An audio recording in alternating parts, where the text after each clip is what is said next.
This video is about 4-6, zeros in the quotient. In this lesson, we'll still be dividing by one-digit divisors. The only difference is that sometimes in your quotient or your answer to the division problem, you will have a zero.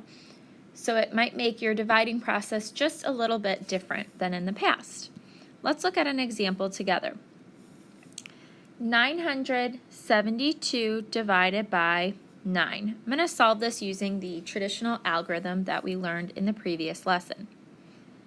When solving this, again, I'm going to start with my 9 on my left and divide it into each number in the dividend.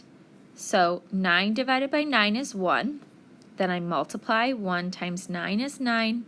Subtract and bring down the next digit.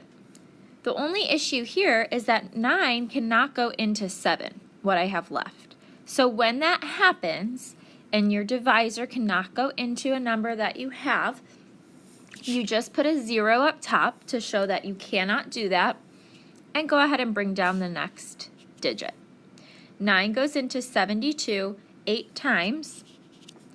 8 times 9 is exactly 72, so I have no remainder, and my answer is 108.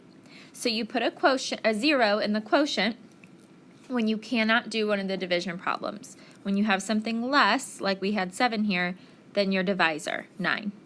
You can also solve these types of problems using the partial quotients method that we learned in the previous lesson.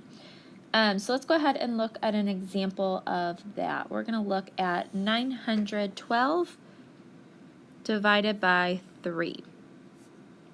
Again, this method is kind of similar to guess and check. I know that 3 times 300 is 900, and that's awesome because that's going to get us really close to our final answer. Now I just have 12 left. I know that 3 times 4 is 12.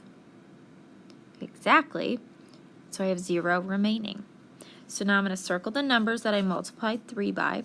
So in this case 304, and add them up to get my final answer of 304. So as you can see, we didn't have to do anything different with partial quotients, and we have that 0 in the divisor.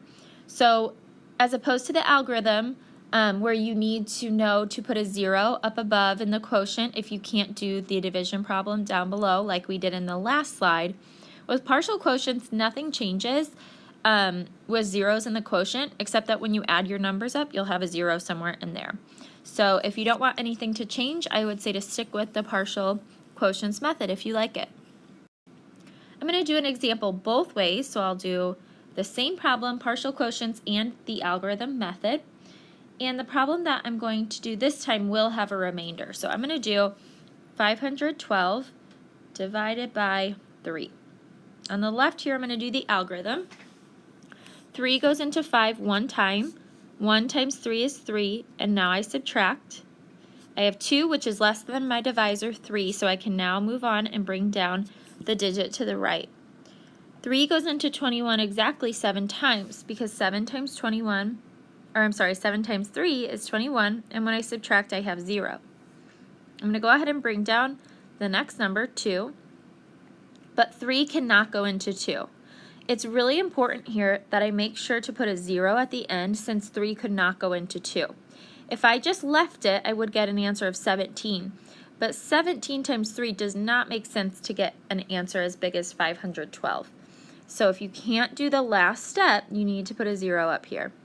So this means that my final answer is 170, and I have a remainder of 2, because I couldn't make one more group of 3 with this 2 that I had left. Now I'm going to do the partial quotients method, and let's see if we get the same answer. I know that 3 times 100 is 300, and I'm going to subtract that to see how much I have left. Let's see, I could do 3 times 70 because that would be 210. Again, for partial quotients, what's nice is you could do really any problems over here on the right as long as it's less than the number that you have. So if you did something different than what I did here, that is totally fine. I only have 2 left, so I can't make another group of 3, so that means that's my remainder. And when I add these numbers up on the right, I get 170. 170. So either way, I got 170 remainder 2. I want you to go ahead and try this example on your own. 420 divided by 2. Good luck.